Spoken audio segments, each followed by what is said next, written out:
Ludwig's accents, we have these little marks here on top or on the bottom of each note. They're called accents, which means we play them extra loud.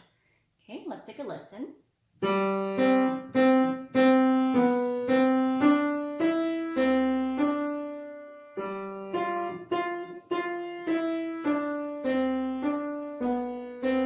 Repeat to the beginning.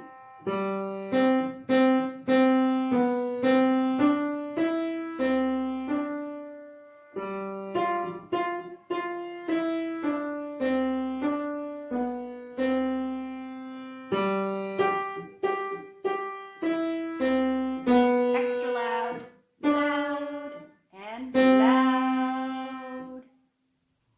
Let's begin with our left hand first, placing your fourth finger onto G. B. Let's go to the next page. Repeat back to the beginning.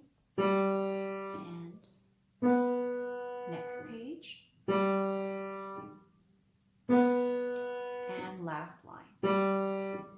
Extra loud. That's it. Pretty straightforward, right? Moving to right hand, let's start on middle C.